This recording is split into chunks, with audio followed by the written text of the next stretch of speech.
through 5 weeks. What I care about is this idea that Lamar Jackson is disrespected, which is, I know you believe, and I think a ton of people believe. Here's why. If it's similar to how you feel, Patrick Mahomes is literally called the GOAT.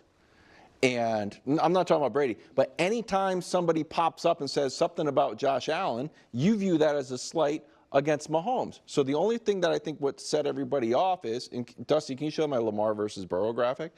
That these guys are viewed, and they both played a great game yesterday, but these guys are viewed on the same exact plane. And I don't know if there's any other rivalry where one guy dominates the other guy, where it's like, you know what? Great rivalry. If this was Mahomes versus, and Mahomes has a record like this, against Lamar. we wouldn't be like, you know what? It's Mahomes and, Gardner Minshew. They go head to head. I can tell you, I think, and Greg, tell me if you agree. I think I can tell you. I think people, I have no problem wrapping my mind around this thought. When the Ravens and Bengals play each other and both teams have their starting quarterbacks, Lamar wins. And Lamar plays great. Burrow, it looks like from those numbers, plays pretty great too, but he loses. That is true. And if they were to play any time in September, October, November, or December, Lamar's probably a smart bet, even though I thought Cincinnati was going to win yesterday.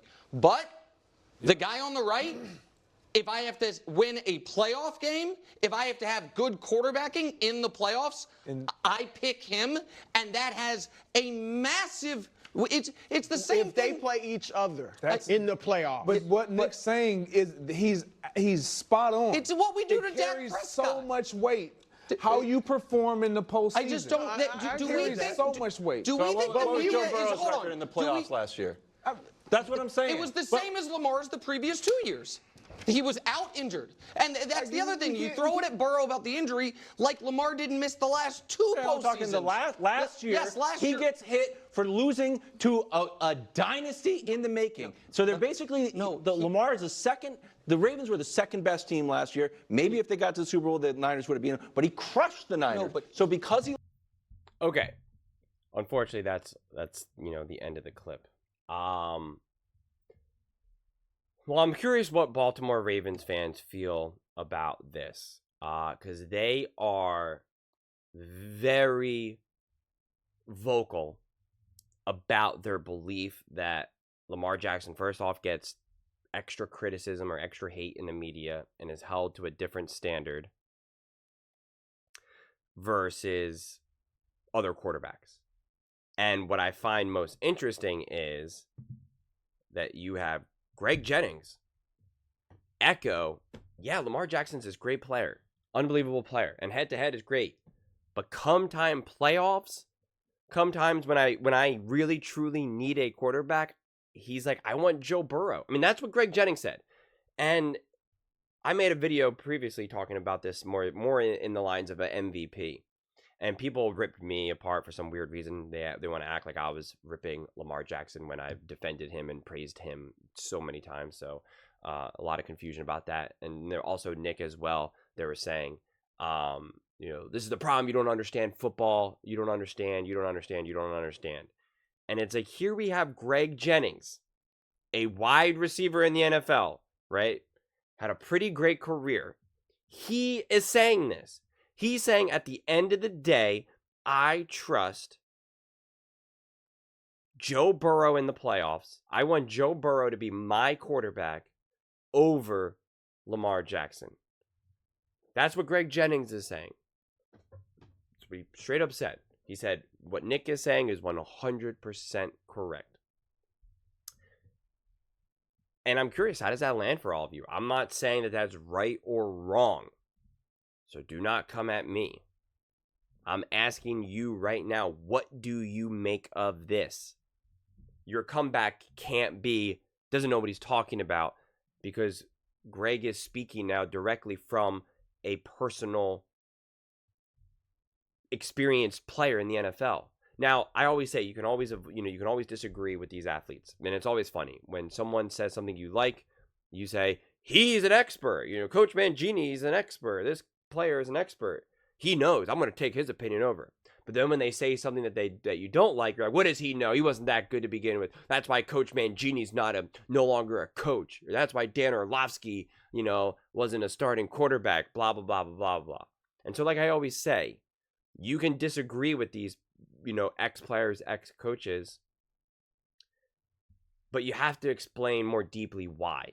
And you still have to respect their opinion, because their opinion obviously is coming from experience and it holds some weight. So you have to explain, one, why you disagree with that opinion. And two, it becomes harder when you're talking about something that's more feeling based, right? Because now, again, he's saying, this is my belief, right? And this is where people, I think, also keep getting tripped up on this. It's not just about stats. Lamar Jackson fans, Baltimore Ravens fans, want to keep saying Lamar Jackson would be a better thrower, better passer if he had more weapons, if he threw the ball more, he would have more passing touchdowns, passing yards, etc., etc. And again, that's not the point of the argument. That's not based on stats. Majority of people in the media, majority of ex-athletes, current athletes, coaches, ex-coaches, film study experts will say that on film, Joe Burrow is a better thrower of the ball. He is a better pure quarterback. We're not talking about stats. We're talking about what it looks like on film. So again, that wouldn't matter in that moment who you're throwing to. Who throws a better ball? Who throws more accurately with more anticipation, right? All of those things. And again, that's something that, again, upsets Baltimore Ravens fans. I'm not saying in this situation who's better to have. Because then, again, the same Baltimore Ravens fans jump in and say, Lamar has multiple MVPs, right? But then you could say, yeah, but Joe Burrow went to a Super Bowl. And they're like, well, that doesn't matter because they lost in the Super Bowl. And it's like, well, the Ravens have never even, Lamar Jackson has never even been to a Super Bowl. And at the end of the day, that's what you're hoping to do. Win a Super Bowl, not win MVPs. So it's just interesting. And again, Nick's whole argument also is that Lamar Jackson's worst game of every season is his final playoff game, is when he loses, is when he's at his worst. That's what the criticism of Lamar Jackson is that he's not playing at his best when it matters most, which is why then Nick also said that's what we do to Dak Prescott. And it's true. I always ripped Dak Prescott for his lack of playoff success, which is why I always try to tell the Cowboys fans, relax with your celebration of beating the New York Giants, the Pittsburgh Steelers, and the Browns, right? It's just what this isn't impressive to me. And I'm not saying what Lamar Jackson is doing is not impressive. I'm not saying that Lamar Jackson isn't a great player. I'm not saying that Lamar Jackson isn't an all-time great player. And I've repeatedly said that his lack of playoff success, I blame on coaching. I've said that again and again and again.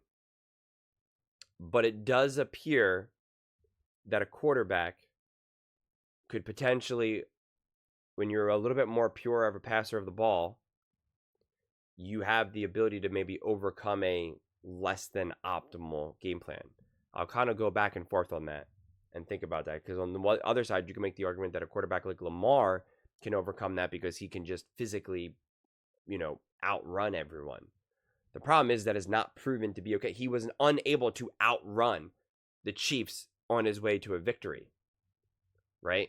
That was the fundamental problem. He didn't run enough, and it was not good enough. And again, we can point to those moments in the Chiefs, Flowers fumbling, the multiple penalties for unsportsmanlike conduct, which again I ripped them for, and said, again, I blamed essentially everybody but Lamar for that playoff loss.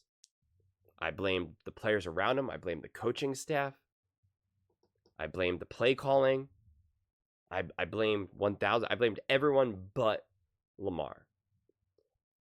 But at the same time, if I'm going to say that I'm going to blame everybody but Lamar for that playoff loss, specifically versus the Chiefs, I'm certainly not blaming Joe Burrow for his 5-1 when the dude is obviously playing great. He's obviously playing great.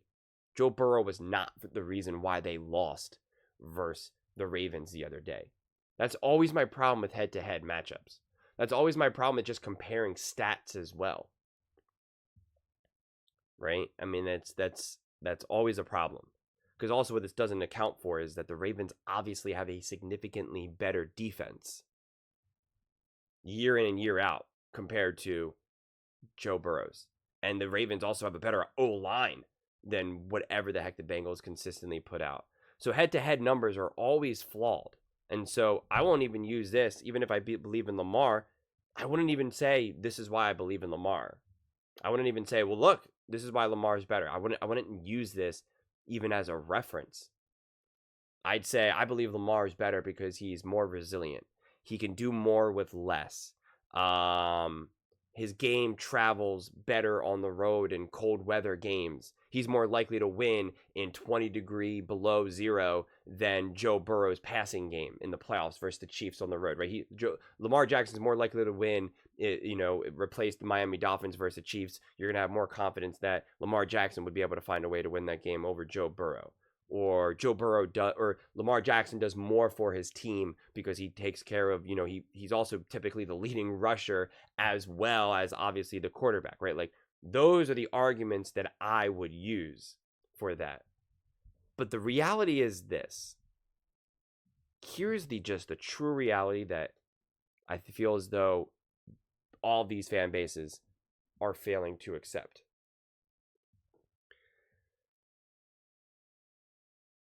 The Baltimore Ravens and Lamar Jackson have underachieved throughout their career with Lamar Jackson together. They have underachieved. If they're this great and putting up this great numbers, winning MVPs, all of this, not being able to beat the Chiefs, I don't think is, you can't just say, well, they're the Chiefs, they're a dynasty. Because I do think they are a dynasty. And I've already called them a dynasty, whether they win this year or not. But you should have been the better team last year, at least. You should have. You should have had a better game plan. You should have had the team better prepared. You should have built a better team with a better run game, a more resilient run game. You should go out and get Lamar Jackson better receivers. You should call the game better with Lamar Jackson and stop leaving him on an island. So when you underachieve, everyone gets blame. You can blame the organization, you can blame the coaching, you can blame the player. It's just what happens. And same thing with Joe Burrow. Joe Burrow is too great of a player for them to really only have a limited amount of success. Now, again, Joe Burrow has been derailed a little bit with some injuries. So is Lamar for to be fair. But also underachieved. So we're looking at two organizations that have fundamentally, and two quarterbacks who have fundamentally underachieved. The name of the game is to get to Super Bowls and win Super Bowls. MVPs are great. And I am not someone that says if you win a Super Bowl, it's a successful season, and if you don't win a Super Bowl, it's a failure of a season. But when we're talking about these quarterbacks, like they are all-time greats, because that is the conversation. Nick even puts Lamar Jackson in his all-time great quarterback mountain, or however he does it. He has Lamar in there. And that's what we're talking about. Well, then the name of the game is to win some Super Bowls. Win consistently playoff games. Or at the very least, if you're losing in the playoffs, you're not to blame. You're still balling out. You're still playing great. It's why I don't blame a Josh Allen for losing to the Chiefs in either of those games. Because Josh Allen balled out. Josh Allen put his team in a position to win that game. So therefore, I'm not like, oh, Josh Allen, this has been a failure of him. He's underachieving. I don't see it that way. It's not the way I view it.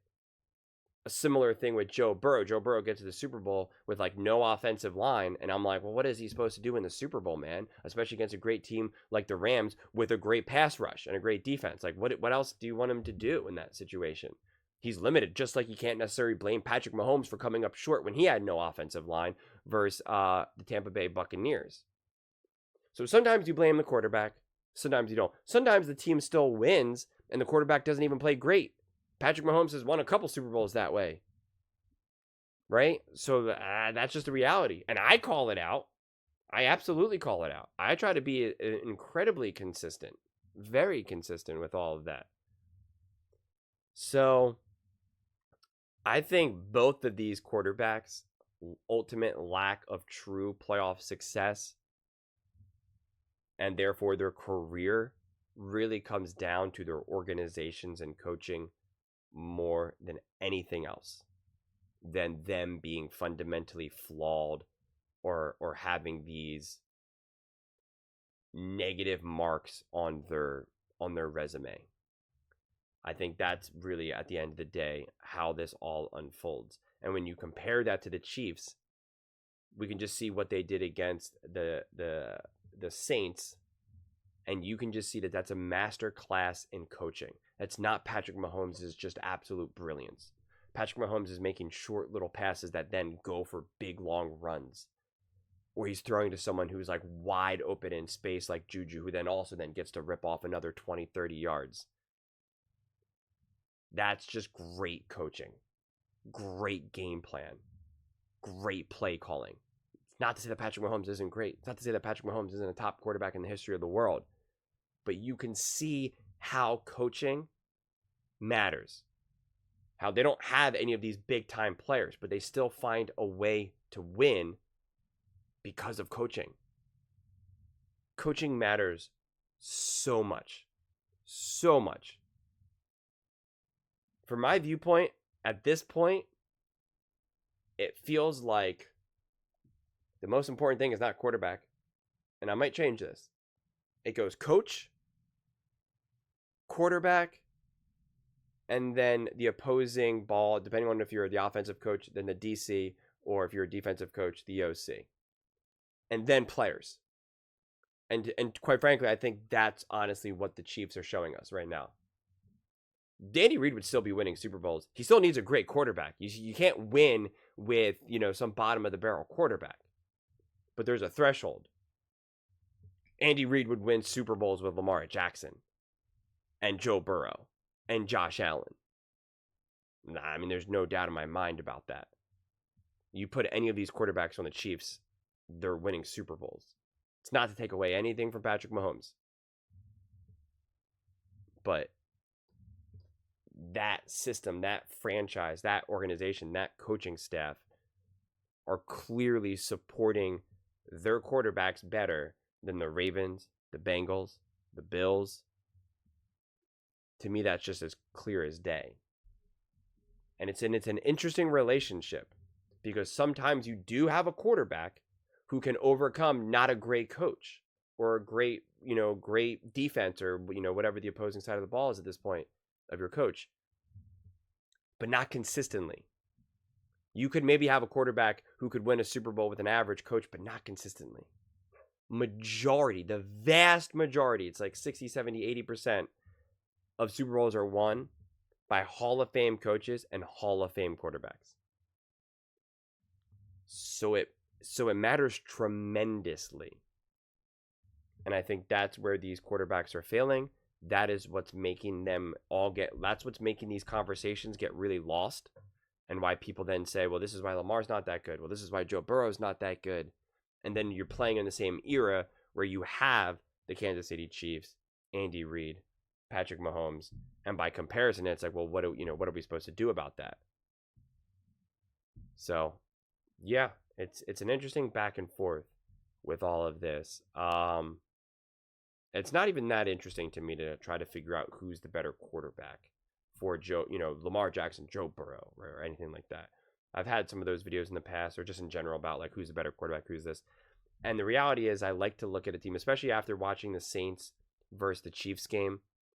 I like to look at it more as, why are these individual quarterbacks not winning?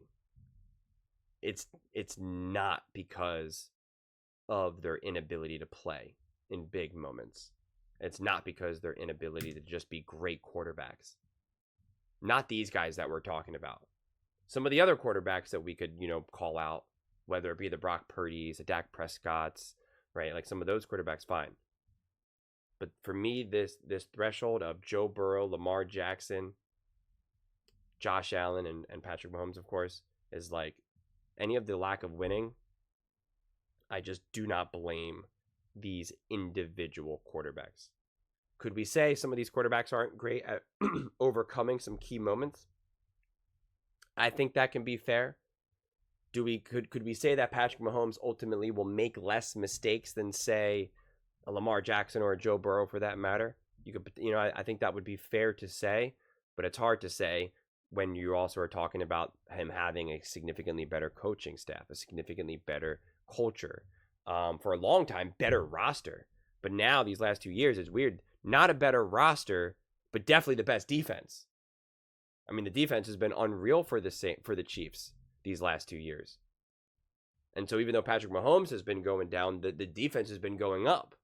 So that's why it also just continues to become difficult to really accurately unpack, because there's just too many moving parts.